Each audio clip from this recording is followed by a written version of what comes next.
Today is Friday, June 16th, 2017. My name is Eric.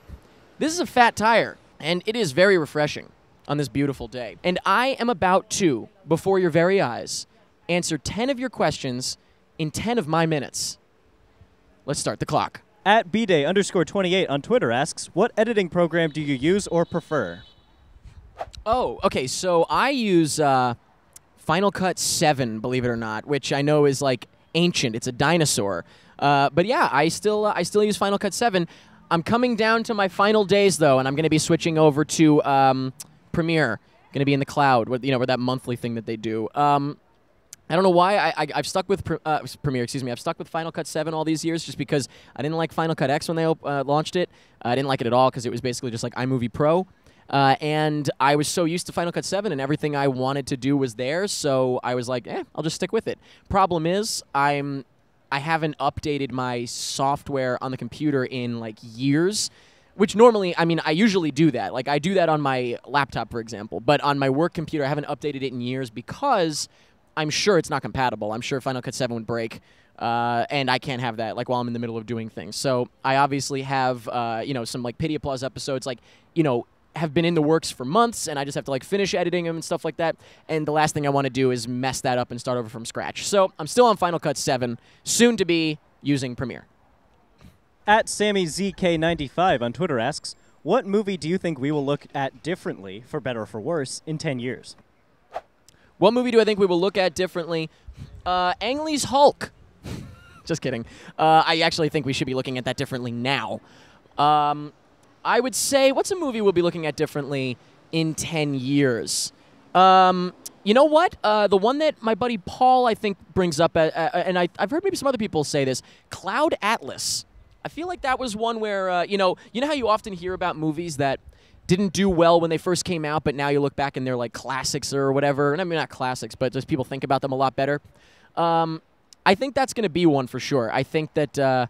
I think Cloud Atlas was really overlooked when it came out. It was really good, or I thought at least. Other than that, I think that was the Wachowskis, right? Yeah. Other than that, I'm trying to think of maybe like a superhero movie or something, or a horror movie. No, I'll go with Cloud Atlas. First one that came to mind. At XPOPHD on Twitter asks, if you could live in someone else's shoes for a day, but keep your own intelligence, who would it be and why? If I could, live in someone else's shoes for a day, but keep my own thoughts, it sounds like, I guess, or intelligence. This is giving me Scooby-Doo vibes. Realistically, the very first thing that I think anybody would think of is to do what, was it Shaggy? Yeah, what Shaggy did when he was in Velma's body, and he just immediately was like, oh, I'm just going to look at myself naked. But other than that, I don't know. I guess...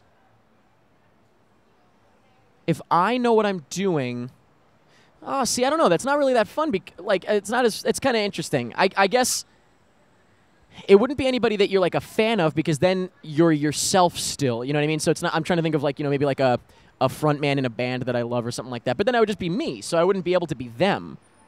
So that really wouldn't work.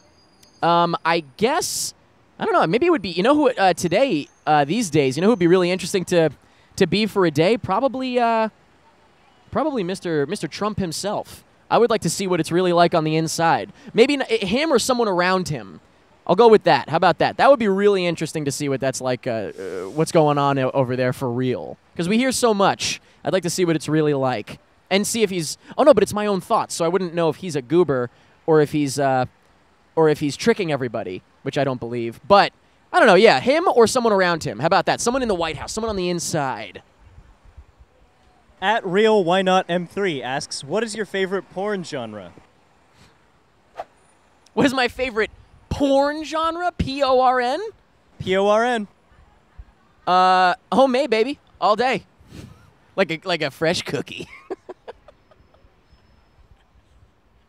At Javi201330 on Twitter asks, of all the things you filmed, what is your favorite shot that you've ever composed? Two just came to mind. Actually, now 3 are coming to mind. I guess I'll do these 3 because then I'm gonna probably start thinking of more. Oh my God, yeah, there's so many more coming to me. So I'll just go through some, I guess. I don't have. You know what? I'll save what I think might be my favorite for last. But one that comes to mind is in a video I did years ago called "Something to Think About" with our family dog Tally. It was this shot where I just thought it was cool to. I cut it in such a way where I couldn't have possibly made it across the room in time to turn a light on. Like, I come down the stairs in the dark, and then all of a sudden, as soon as I'm down the stairs, I'm over across the room at another light to turn it on. And I always thought that was kind of a cool edit that I did. I don't know, why I did that, but I was always proud of that because it was just kind of like unnerving and weird. Maybe not unnerving, but it was unnatural. How about that? Another one that comes to mind is I still love the shot just from across the lake, it was like a pond. It was a little pond in my short film I did called "It Happens Fast." It was like a shot from it's the shot. It's the beginning and the end, and I ended up using it as the poster as well. I just always liked it. I just thought it was cool because that's why we picked that location because I just thought it looked cool. But I also love the image of like the phone ringing and him running away and he's got a mask on. Like I always thought that was kind of interesting and cool. And the last one I'll say, which was like the first one I just thought of, and it's probably my favorite that I always go back to. Is I still love in a little short that I did, or video, whatever you want to call it, called Colorblind, which is, up there as one of my faves I've ever done.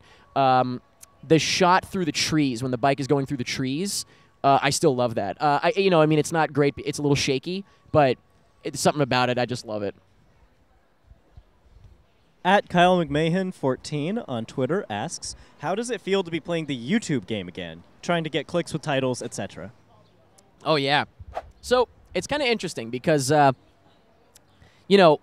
like all of you, I'm sure, I'm anti, clickbait and just like, and honestly, I'm anti all caps titles, for God's sake. Like, I can't stand that shit. There's a couple of people that I watch, and I always think to myself, like, man, I would watch this video whether it was in caps or not. But guess what? I would. You wouldn't. Because views are up. So as soon as it works, I guess that's why they do it. It actually works. As soon as you use all caps, everybody starts watching again.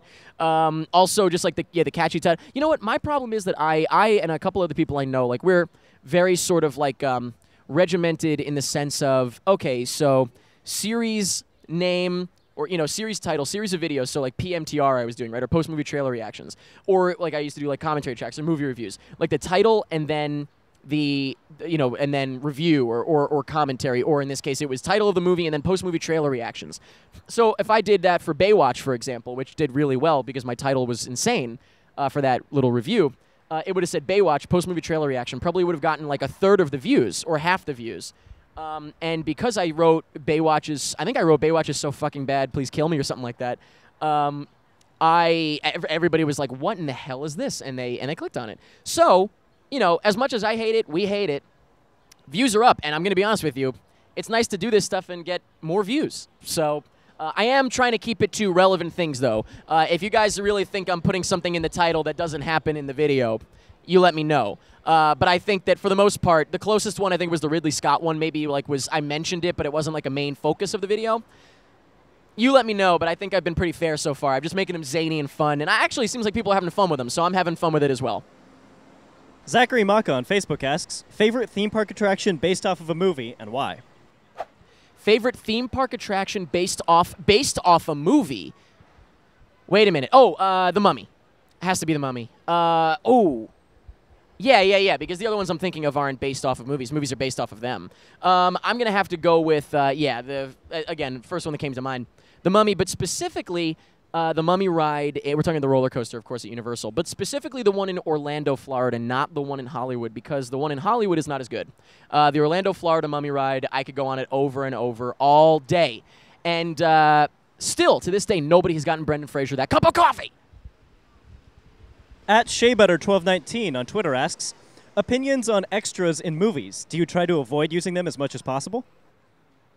I got a lot of extras walking back and forth right now, if you think about it. Don't I? Extras in movies, I just don't have the... I have never done anything of the capacity to do that, I don't think.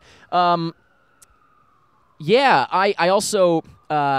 it's kind of funny on the flip side, though, of like watching extras. I've always the term I've always used is overzealous extra, in the sense of someone who, let's say, like I'm an, or like there's a conversation happening here and the camera's over there, or whatever, and I'm in the background. Or actually, let's just say there's a conversation happening here and someone gets punched, for the, and the extra kind of goes like, I'm just going to wait for this bus to pass her, and if it doesn't, okay.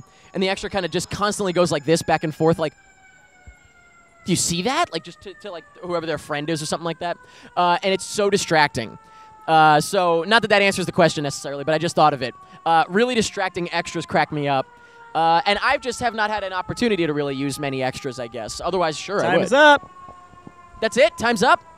That's it. You got 2 questions remaining. Roll them over to next week, baby. Oh, man. All right. Wow. That's my biggest failure yet, isn't it? Thank you very much for watching. Thank you very much for asking questions if you did, and I hope you enjoyed my answers. Keep an eye on next week's when I have to answer, oh, my God, 12 questions in 10 minutes. Oh, my goodness. Well, I can do that because there's been plenty of ones where you know what? I don't want to get cocky. We'll see what happens next week. But if you asked a question this week and it wasn't answered, perhaps it'll be in next week. So keep an eye on that. Just a thing, while I'm here, we are so damn close on Patreon to our goal of $2,000 a month to get weekly commentary tracks going again. I'm so damn excited. I really think we're going to hit it. We only need 10 more people. And I've heard from a lot of people that they're waiting to be the last one to push us over 2,000. For all I know, there's 20 people waiting to do that, in which case we'd already be there. So if you're one of those, just maybe try to find each other, talk amongst yourselves, and just all do it at once so you can share in the glory. But generally speaking, thank you so much to everybody else that's been pledging and supporting. I'm so damn excited about this because, frankly, I definitely, had kind of like the wind taken out of my sails when we, and it's we stopped doing videos regularly, so I get it.